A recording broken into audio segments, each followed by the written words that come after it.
ఈరోజు ఇక్కడికి వచ్చేసినటువంటి పాత్రికేయ మిత్రులకి, అదేవిధంగా పార్టీ నాయకులకి, కార్యకర్తలు అందరికీ ధన్యవాదాలు. ఈరోజు ఈ యొక్క ప్రెస్ మీట్ ముఖ్య ఉద్దేశం, ఈరోజు రాష్ట్రంలో కావలి నియోజకవర్గంలో ముఖ్యంగా పేదలుగానే మిగిలిపోతున్నారు. ఈరోజు పేదలకి ఈరోజు కష్టాలు వచ్చాయి. ఈరోజు చివరికి డీజిల్, పెట్రోల్ కొరత ఏర్పడింది. ఈ రెండి మీద ప్రజలకి తెలియజేయాలనే ఉద్దేశంతో వైఎస్ఆర్ కాంగ్రెస్ పార్టీ పాత్రికేయ మిత్రుల ద్వారా ఒక సందేశం పంపించాలని చెప్పి ఈరోజు సమావేశం పెట్టడం జరిగింది. ముఖ్యంగా ఈరోజు పేదలు నానా అవస్థ పడుతున్నారు. ఈరోజు పెట్రోల్ బంకుల్లో కనీసం నిన్న మొన్న అయితే నో స్టాక్స్ బోర్డు పెట్టి కనీసం రైతులు కనీసం ట్రాక్టర్ కూడా డీజిల్ పెట్టే పరిస్థితి లేదు. అదేవిధంగా 2 వీలర్స్కి పెట్రోల్ పెట్టే పరిస్థితి లేదు నిన్న మొన్న. తర్వాత ఈ యొక్క రాష్ట్ర ప్రభుత్వం చిరు వ్యాపారులు కనీసం ఒక బజ్జీలు అమ్ముకునే వాళ్ళు కానీ, అదేవిధంగా చిరుతిండ్లు బోళ్ళకు పోయి వేసుకునే ఒక వ్యాన్స్ కూడా డీజిల్ లేక నేను క్యూ లైన్లో ఉంటే ట్రాక్టర్స్ కూడా రైతులను ఈరోజు నడి రోడ్డు మీద నిలబెట్టి ఈరోజు క్యూలో ఉంటే రాష్ట్ర చరిత్రలోనే ఒక రైతుని నడి రోడ్డు మీద ట్రాక్టర్స్ నిలబడ్డాయంటే ఈ యొక్క చేతగానే ప్రభుత్వం అని చెప్పేసి ఈరోజు పేదలు ఈరోజు చర్చించుకుంటున్నారు. ఈరోజు ఇంత దౌర్భాగ్యమైన పరిస్థితి ఎక్కడ ఇంతవరకు భారతదేశ చరిత్రలోనే డీజిల్ కొరత, పెట్రోల్ కొరత ఏ రాష్ట్ర ప్రభుత్వంలో, గత ప్రభుత్వంలో కూడా ఎప్పుడూ లేనట్టుగా ఈరోజు ప్రజలు ఈరోజు చర్చించుకున్నారు. ఈ విధంగా ఈ యొక్క ప్రభుత్వం పేద ప్రజలకి ఎన్నో ఆశలు చెప్పి రాష్ట్ర ప్రభుత్వం వచ్చిన తర్వాత ఈరోజు పేదలకు చేసేటువంటి పరిస్థితి ఏమి లేదు. అదేవిధంగా నిన్నటి దినాన ఎంగళరావు నగర్ ప్రాంతంలో ఒక సమావేశం జరిగింది. చుక్కల భూమి మేము వచ్చాం, మేమే చేస్తామని చెప్పి ఒక విషయం మీకు తేటతెల్లం చేస్తున్నాను. మాజీ ముఖ్యమంత్రి జగన్మోహన్ రెడ్డి గారు చుక్కల భూమి విషయం మీద రాష్ట్ర ప్రభుత్వం రాష్ట్రంలోనే నిషేధిత జాబితా నుంచి, అసైన్మెంట్ నిషేధిత జాబితా నుంచి చుక్కల భూమిని దాదాపు 1,00,000 ఎకరాలు పైచిలకు నివాస ప్రాంతాలు కావచ్చు, పట్టా భూములు కావచ్చు, ఒక నిషేధిత చట్టం తీసుకొచ్చి రిలీజ్ చేసినటువంటి చరిత్ర మా యొక్క వైఎస్ఆర్ కాంగ్రెస్ పార్టీ.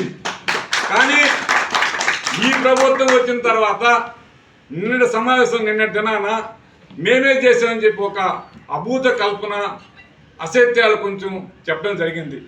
నేను చెప్తున్నాను, గౌరవ శాసనసభ్యులు రామిరెడ్డి ప్రతాప్ కుమార్ నాయకత్వంలో గౌరవ ముఖ్యమంత్రి, మాజీ ముఖ్యమంత్రి జగన్మోహన్ రెడ్డి గారి యొక్క ఆధ్వర్యంలో కావలి నివాస ప్రాంతంలో 157 ఎకరాల 42 సెంట్లు ఆ రోజు జగన్మోహన్ రెడ్డి గారి ప్రభుత్వంలో వైఎస్ఆర్ కాంగ్రెస్ పార్టీ నాయకత్వంలో కావలి శాసనసభ్యుడు రామిరెడ్డి ప్రథమ నాయకత్వంలో జిల్లా కలెక్టర్ హరినారాయణ గారు ఇదిగో పక్కా ఇది ప్రొసీడింగ్ ఆర్డర్ ఇచ్చినాడు.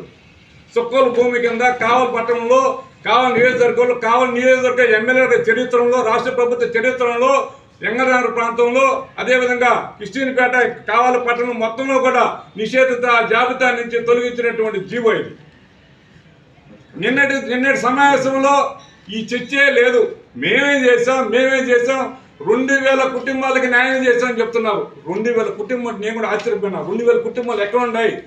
2,000 కుటుంబాలు నివేశన ప్రాంతాలకు వీళ్ళు చూపించారని చెప్పి నేను ఒకటే చెప్తున్నాను. ఈరోజు ఎంగళనగర్ ప్రాంతంలో సోమేశ్వర ఆఫీస్ నుంచి ఉదయగిరి రోడ్ లాస్ట్ వరకు ఇప్పుడు కూడా ఉన్నాయి. వాళ్ళకి ఏ రిజిస్ట్రేషన్ అది ఏమీ లేదు. మీరు వాళ్ళు చేస్తే మీకు అందరూ కూడా మేము నమస్కారం చెప్తాం. ఏంటంటే మన అందరం ఉండేది కూడా పేదలకి న్యాయం చేసేదానికోసం. వాళ్ళకి మీరు పట్టాలు ఇవ్వండి. నిన్న మీరు చేశారు ఏది? ఆ రోజు మేము ఇప్పుడు ఇక్కడ డాట్స్ ల్యాండ్ కింద నిషేధిత కొన్ని ఏంటంటే మనకి నవైకా సెంటరు, వట్లగుంట సెంటరు, అదేవిధంగా టెలిఫోన్ క్వార్టర్స్, మిగతా సంబంధిత ప్రాంతాలు ఆ రోజు అసైన్మెంట్ 22/A కింద ప్రభుత్వ స్థలాల కింద ఉంటే వాటి చుట్టుపక్కల ఫ్లాట్లు కొన్ని అంటే 109 ఎకరాలు పెండింగ్ ఉండింది. ఆ 109 ఎకరాలకి నేను వాళ్ళు ప్రొసీడింగ్ ఆర్డర్ ఇంకా ఇవ్వలేదు, ప్రొసీడింగ్ ఆర్డర్ ఇచ్చానని చెప్పి 109 ఎకరాలు మాత్రమే నిన్న జిల్లా యంత్రాంగం ఈ యొక్క ప్రభుత్వం ఆదేశాలు ఇవ్వడం జరిగింది. మేము కూడా మీరు చేసింది 98% అయితే మేము కూడా 2% మేము కూడా ప్రయత్నిస్తామని చెప్పుకుంటే బాగుండే ప్రజలకి. మేమే చేస్తామని చెప్పిన యొక్క యంగరాల ప్రాంతంలో కావలి నియోజకవర్గం ఇది సమంజసం కాదు అని చెప్పి సందర్భం తెలియజేస్తున్నాం. అదేవిధంగా కావలి మున్సిపాలిటీ ఈరోజు పరిపాలన గాడి తప్పింది.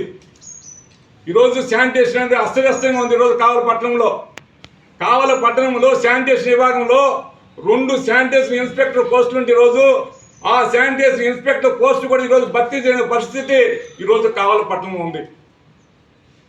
ఒక్క కొత్త శాంక్షన్ లేదు.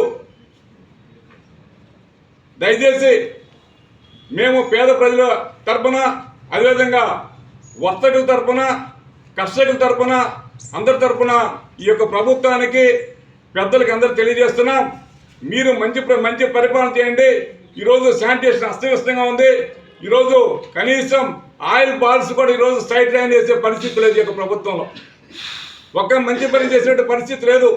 కనీసం చిట్ట చివరి కూడా చెప్తున్నాను, కోతులు ఈరోజు ఎలా తానం చేస్తున్నారు. ఈరోజు ఆడబిడ్డలు ఈరోజు ప్రతి ఇంట్లో కూడా ఘోషపడుతున్నారు. కనీసం ఒక్కసారి కూడా కోతుల్ని పట్టించిన పరిస్థితి కొన్ని వేల కుటుంబాలు ఈరోజు అస్తవ్యస్తం పడుతున్నాయి. ఒక్క మంచి పని చేయండి, కనీసం కోతులు పట్టి ఏర్పాటు చేయండి. మేము అందరం కూడా సలాం చేస్తాం. నమస్తే సార్ అని చెప్పి మేము ప్రత్యేక బోర్డులు పెట్టి మేము సలాం చేస్తాం. ఈ విధంగా ఇటువంటి పరిస్థితుల్లో కనీసం ఈరోజు పేద ప్రజలు ఈరోజు ఒక టమోటా కొన నిత్యావసరాన్ని పెరిగిపోయి ఈ డీజిల్ కొరత వల్ల ప్రతి పేదవాడు ఈరోజు రోడ్డు మీదే పడే పరిస్థితి ఏర్పడింది. ఈరోజు టమోటా కిలో 50 రూపాయలకు వచ్చింది. 50 రూపాయలకి 4 కేజీలు అమ్మే పరిస్థితి నుంచి ఈరోజు యొక్క డీజిల్ కొరత పెరిగిన తర్వాత ఈరోజు కూరగాయలు ఈరోజు ఆకాశం నెట్టే పరిస్థితి. వంకాయలు 50 రూపాయలకి వెళ్ళిపోయినాయి, ఉల్లగడ్డలు పెరిగిపోయినాయి. అదేవిధంగా నిత్యావసర పలసరుకులు కూడా ఈరోజు ఆకాశం నెట్టే పరిస్థితి వచ్చింది. ఇటువంటి పరిస్థితి ఉంది కాబట్టి ఈ యొక్క డీజిల్ కొరత అనేది లేకుండా పేద ప్రజలకి న్యాయం చేయాలని చెప్పి ఈ యొక్క రాష్ట్ర ప్రభుత్వాన్ని మేము డిమాండ్ చేస్తూ అందరూ సెలవు చేసుకున్నాం. నమస్కారం.